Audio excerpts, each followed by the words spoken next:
City Today News. তোমাকে গত more than 15 years চিনি। তো আজকের ডেটে তুমি কি রাজ্য স্তরে হোক, জেলা স্তরে হোক, স্বাস্থ্য হোক, তোমার এই শিক্ষা ক্ষেত্রে হোক, ব্যবসায় ক্ষেত্রে হোক, আর সমাজসেবা, তাই নয়, তোমার কথা এখন গুরুত্ব দিয়ে লোকে শুনছে। আর তার জন্য প্রশাসন হোক, কর্পোরেশন হোক, যেমন তুমি গতবার ট্যাক্স নিয়ে বললে, তারা খুব সিরিয়াসলি নিল আর সবাই লোককে রিয়াইতি দিয়েছে। তো সেইভাবে তুমি, আমি বলছি কি, আচ্ছা তাছাড়া বিএড কলেজ, তুমি ভাবলে কি ছেলে মেয়েগুলো এখান থেকে বর্ধমান যাচ্ছে, কত কষ্ট হচ্ছে, সকালে যাচ্ছে রাত্রেবেলা ফিরছে, সেই করলো, এই সমাজগুলো কত লোক করে। তাছাড়া বিভিন্নভাবে তুমি লোককে হেল্প করছো। তো ইন্সপিরেশন কোথায় থেকে পাও? মানে আগে থেকে এইভাবে মা বাবার কাছে দেখে করতে, আমি কর্মে বিশ্বাসী, কাজ করতে বিশ্বাসী, মানে পরিশ্রমের কোনো বিকল্প নেই। আমি ডে 1 থেকে যখন আমার কলেজ লাইফ, আমার লাইফ স্টার্ট হয়েছে দুধের বোতল, যেটা কাচের বোতলে একটা দুধ বিক্রি হতো, সেই দুধ বিক্রি করে আমার ব্যবসা শুরু। অতএব আমার লাইফটা খুব স্ট্রাগলের মধ্যে দিয়ে। আমি স্বামী বিবেকানন্দের ফিলোসফিতে বিশ্বাস করি যে নিজের কর্ম করে যাও, ফলের আশা করো না, নিশ্চয়ই ফল পাবে। তাই আমি সবসময় কর্মে বিশ্বাসী, কর্ম করে যাই, নাম্বার 1। নাম্বার 2 হচ্ছে যে আমাদের যে স্কুলটা মূলত আমার মিসেস, আমার সহধর্মিণী মিতা রায়, তিনি শুরু করতে চেয়েছিলেন। আমি যখন একটা বিল্ডিং কিনি তখন উনি বলেছিলেন যে এটা আমি কী করা যায় বিল্ডিংটা। উনি বলেছিলেন এখানে স্কুল করলে কেমন হয়। দ্যাট ওয়াজ মানে 2000। সেই 2000 থেকে সেই নর্থ পয়েন্ট স্কুলের চলা শুরু। প্রথম তো তুমি এনএস রোডে স্কুল করে, এনএস রোডে আমাদের যেটা সাব ডিভিশনাল হসপিটাল ছিল তার সামনে, সেখানে শুরু হয়েছে 2000 সালে 36 জন স্টুডেন্ট নিয়ে। এবং 36 জন স্টুডেন্ট থেকে আজকে প্রায় 3000 স্টুডেন্ট হয়েছে। এবং আমাদের যারা ফ্যাকাল্টি, এই জন্য কৃতিত্ব দেবো আমি আমাদের প্রিন্সিপাল, আমাদের সহোদরী মিতা রায় এবং সমস্ত টিচার যারা, তাদের পরিশ্রমকে। কারণ এই টিম ওয়ার্ক না থাকলে হয়তো সাকসেস হয় না। তাই আমরা একটা সেই বিশ্বাসী যে সবাই মিলে টিম ওয়ার্ক, সবাই নিয়ে, শুধু ম্যানেজমেন্ট বসে থাকলে হবে না, তার টিচার, তার নন টিচিং স্টাফ, ম্যানেজমেন্ট সব একসঙ্গে কাজ করলে তাহলে সাকসেস পাওয়া যায়। এবং যে কোনো জায়গায়, শুধু নট অনলি এডুকেশন সেক্টর, যে কোনো সেক্টরে কাজ করতে গেলে যে সমস্ত এমপ্লয়ি বা যারা আছে তার একটা হোমলি রিলেশন থাকবে, এবং সেই রিলেশনের মধ্যে যে টিম ওয়ার্ক তৈরি হবে, সেই টিম ওয়ার্কের মাধ্যমে কাজ করতে হবে, সেই এতে বিশ্বাসী। এবং আমার তো ব্যবসার লাইফ যেটা, সেটা প্রথম আমি ওই দুধ বিক্রি করা থেকে শুরু করেছি, 0 থেকে শুরু করেছি। তারপরে ব্রিক ফিল্ড করেছি, আমি সিভিল কন্ট্রাক্টরি করেছি, তারপরে আস্তে আস্তে রিয়েল এস্টেটে এসেছি, তারপরে এডুকেশন সেক্টরে এসেছি, হোটেল সেক্টরে রয়েছি, এভাবে আস্তে আস্তে আস্তে আস্তে। কিন্তু আমি একটাই ফিলোসফিতে বিশ্বাসী যে পরিশ্রমের কোনো বিকল্প নেই। যে কর্ম, সেই কর্ম করতে হবে নিজেকে, নিশ্চয়ই, ও ছাড়া তো কোনো বিকল্প নেই। আচ্ছা, তুমি সেই টায়ার্ড হও না কখনো? একটা মোদিজিকে আমি দেখি, কখনো ওনার চেহারার উপরে ক্লান্তি নেই।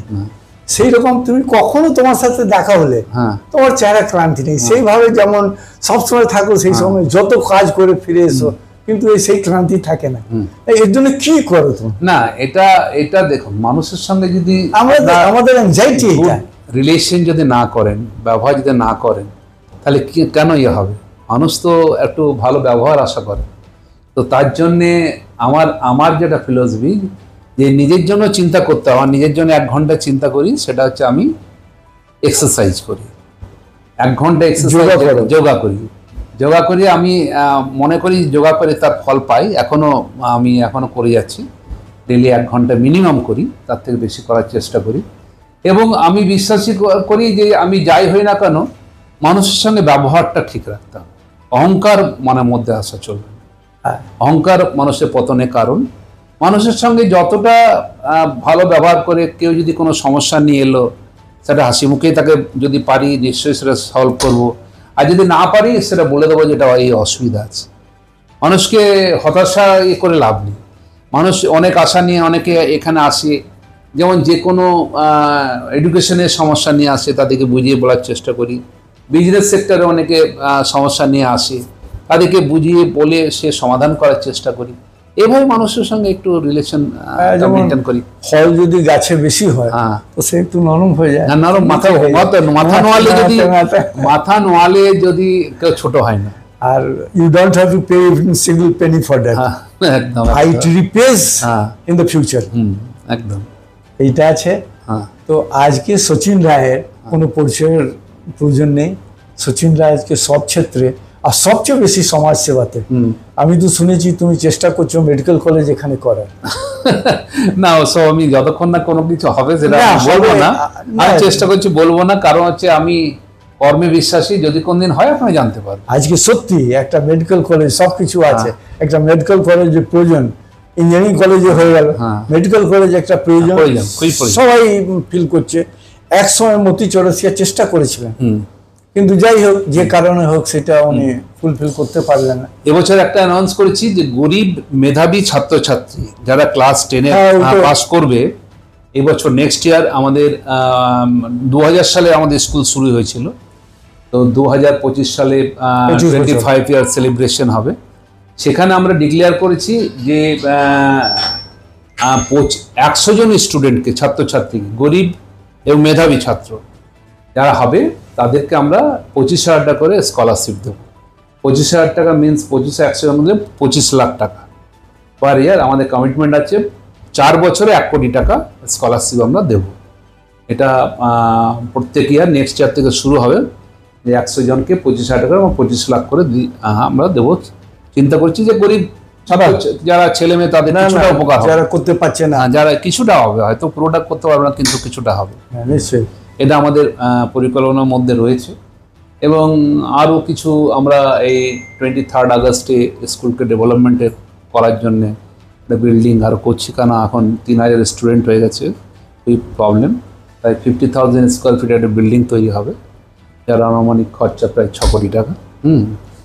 একটা গেটের উদ্বোধন হবে আগামী 23 তারিখে। আচ্ছা। এইসবগুলো স্কুলের একটা যেটা এনভায়রনমেন্ট, বলেন man is the product of environment, তো সেই পরিবেশটাকে তৈরি করছি স্কুলটা আরও ডেভেলপ করার, আরও যাতে আসানসোলের মধ্যে বেস্ট স্কুল হয় এটা। এবং আমাদের স্কুল থেকে অনেক আইআইটি মেডিকেল চান্স পাচ্ছে, আগামী দিনে আরও যাতে ছেলে মেয়ে মেডিকেল আইআইটিতে চান্স পায়, ইঞ্জিনিয়ারিংয়ের চান্স পায়, সেটা আমরা চেষ্টা করছি। বিএড এর মাথায় ঢুকলো কি করে? বিএড এর মাথায় ঢুকলো এই কারণে যে অনেক ছেলে মেয়ে দেখতাম আমাদের পাশাপাশি যারা বর্ধমান যাচ্ছে রাত্রে ফিরছে, তো সে আমি চিন্তা করলাম যে বিএড করার জন্য বর্ধমান যেতে হচ্ছে এখানকার ছেলেমেয়েরা, তা আমি এখানেই যদি করি তাহলে এখানকার বাড়ির ছেলেমেয়েরা এখানে বাড়িতে খাওয়া দাওয়া করে বাড়ি থেকে পড়াশোনা করতে পারবে, তাদের সকালে যাবে রাত্রে আসবে, সেটা কোনদিন করতে হবে, সেটা কাজ চলে এলো। তো সেটা মাথায় নিয়ে হঠাৎ একদিন বললাম না বিএড কলেজ করলে কেমন হয়। তা আমার মিসেস বললেন না ভালো, খুব ভালো জিনিস। তো তখন থেকে মাথায় ঢুকলো আর হয়ে গেল। এরপরে আরো কিছু জব ওরিয়েন্টেড কোর্স করার ইচ্ছা আছে, কিছু চালু করার। জব ওরিয়েন্টেড এখন তো সবচেয়ে বেশি ইম্পর্টেন্ট, মানে এইটা বড় সমস্যা। হ্যাঁ, বড় সমস্যা। এটা করবো আমরা, এই 25 ইয়ার সেলিব্রেশন হবে, তারপর প্ল্যানিং চলছে, সে প্ল্যানিং করে আরো। যেহেতু রোজগারটা এখন সবচেয়ে বড় প্রবলেম। হ্যাঁ। তোমার শিক্ষা দীক্ষা কোথায় থেকে হলো? আমার শিক্ষা থেকে মিশনে আমি এটা স্কুল করি, তারপর আমার ইয়ে থেকে হচ্ছে বিবি কলেজ থেকে গ্রাজুয়েশন, তারপর ল করেছি রাঁচি ইউনিভার্সিটি থেকে, বালকৃষ্ণ স্কুল থেকে। আমি ওখান থেকে আমি গ্রাজুয়েশন করলাম সেন্ট জেভিয়ার্স কলেজ থেকে। আচ্ছা, সেন্ট জেভিয়ার্স। ওখান থেকে না, আমি বিবি কলেজে এমএ করার জন্য বাবা আমার এখানে ট্রান্সফার হয়ে চলে আসলেন পিএনবিতে। তো আমি মুজফ্ফরপুর চলে গেলাম, ওখান থেকে ইংরেজিতে এমএ করলাম আমি। আচ্ছা। তো এডুকেশন এখানেই। আমার ছেলে এখন বাইরে থেকে মাস্টার ডিগ্রি করে এলো ব্যাঙ্গালোর থেকে, এখন আমি বাটামটা তুলে দিয়েছি ছেলের হাতে। তো না সেই তো ছেলে এখন সক্ষম হয়ে গেছে, ও এখন তোমার অনেকটা রিলিফ, তুমি সমাজ সেবা করার সময় বেশি পাও। বাটামটা তুলে দিয়ে আমি সমাজ সেবাই করবো, আমাদেরকে তুমি বেশি সময় দিতে পারবে। এখন 12 বছর এই ছিল ব্যাঙ্গালোরে। আচ্ছা। মা মারা যাওয়ার পর এখানে কেউ না থাকার জন্য আসতে তুমি। হ্যাঁ, চলে যাচ্ছে। আমার ইচ্ছা যে এবার ছেলের হাতে বাদামটা দিয়ে একদম আমি সমাজ সেবামূলক আরো কিছু চেষ্টা করবো, যাতে গরিব ছেলে মেয়েদের কোনো কাজে আসতে পারি, আমার সামান্যতম সাহায্যে যদি কারো কিছু উপকার হয় সেটা চেষ্টা করি। এবং বিভিন্ন আসানসোলে যে সমস্ত অর্গানাইজেশনগুলো রয়েছে তার মধ্যে আমি ইনভলভ হয়েছি, যেমন প্রগতি বলে একটা অর্গানাইজেশন আছে, খুব ভালো কাজ করছে, খুব গরিব ছেলে মেয়েদের পড়াশোনার জন্য তাদের হেল্প করা হয়, বিভিন্ন যারা আর্থিকভাবে চিকিৎসার জন্য হেল্প চায় সেটা করা হয়, সেটা তো জড়িত থাকে। রামকৃষ্ণ মিশনের সঙ্গে জড়িত আছি, সেখানেও কিছু করার চেষ্টা করি। এভাবে বিভিন্ন যে এনজিওগুলো রয়েছে সেগুলোর সঙ্গে আমি এখন জড়িত, আগেও ছিলাম, এখন আরো বেশি করে হচ্ছে। এরপরে আর বেশি থাকো, আরো বেশি, যেহেতু ও যদি সবকিছু ওর হাতে চলে যায় তো তুমি আর বেশি ফ্রি হয়ে যাবে। ঠাকুরের ইচ্ছা, হ্যাঁ, আমাদের তখন অ্যাডভাইস দিতে পারবে ওকে। আমাদের ঠাকুর বলেছেন, রামকৃষ্ণদেব বলেছেন যে জগতে যখন এসছি কিছু ছাপ রেখে যা। সেই ছাপ রেখে যেতে চাইছি যেগুলো মানুষের কাজে লাগবে, এদের মানুষের কাজে লাগে যাতে সেই রকম কিছু জিনিস করে যেতে চাইছি। আজকে আমাদের শহরে তুমি গর্ব, particularly I am proud of you. না, গর্ব ঠিক বলবো না, আমরা বিশ্বাসী। আমি একটা ক্ষুদ্র মানুষ, আমি গর্বিত হওয়ার মতো কিছু কাজ পেলে তো হ্যাঁ মানুষের পাশে থাকি। শোনো, তুমি সক্ষম হয়েছে তো করছো, হ্যাঁ সক্ষম তো এখানে এই শহরে অনেক বেশি মানুষের কোথায় করছো, সুখে দুঃখে থাকার চেষ্টা করি, সেটাই তুমি চেষ্টা মানুষের করছো। কোথায় আমি ছোটবেলা থেকে সোশ্যাল অর্গানাইজেশন করি। আমি প্রতি বছর আগে যখন বয়স একটু কম ছিল আমি ব্লাড ডোনেশনও করেছি। আমি ইভেন একবার মনে আছে আমার ভেলোরে আমি ট্রিটমেন্টের জন্য একজনকে নিয়ে গেছিলাম, সেখানে দেখলাম একজন আসানসোলের খুবই স্বনামধন্য মানুষ শঙ্কর চ্যাটার্জি, তার ভাই, সে গিয়েছিল এবং তার ব্লাডের দরকার হয়েছিল। আমি ভেলোরে ট্রিটমেন্ট করতে গিয়ে আমি ওখানে ব্লাড দিয়ে এসেছি ওর জন্য। তো এরকম মানুষের বিপদে আপদে সবসময় থাকার চেষ্টা কজন এবং সেটাই আমার স্যাটিসফ্যাকশন। যারা সক্ষম নয় তাদের ছেড়ে তো, যারা সক্ষম আছে এই শহরে কজন আছে এটা কার মাথায় ঢোকে কি কারো কোনো উপকার করে দিই, আমি নিয়ে এসছি কিছু নিয়ে আসিনি, কিছু নিয়ে যাবো না, সব এখানে থাকবে, কজন এই চিন্তা করে? ঠিক ঠিক। তাই জন্য আমি বললাম তোমার মনে হোক না হোক, তোমার মনে কেন হবে, কিন্তু আমাদের গর্ব অ্যাটলিস্ট তুমি আমার বন্ধু, সেটা আমার প্রাউড। আমি লোককে বলি তো আমার বন্ধু, না I am proud of it. সেটা আমি গর্বিত হই তখনই যখন আমি কোনো মানুষের উপকার করতে, একদম একদম, আমি যদি কোনো মানুষের উপকার করতে পারি তাহলে আমি গর্বিত। এইটাই তো তোমার গুণটা, এইটাই তো মানুষের। হ্যাঁ নিশ্চয়ই, সেটা হলে আমি খুশি হই। Thank you very much, thank you আমাদেরকে সময় দেওয়ার জন্য। Thank you, thank you.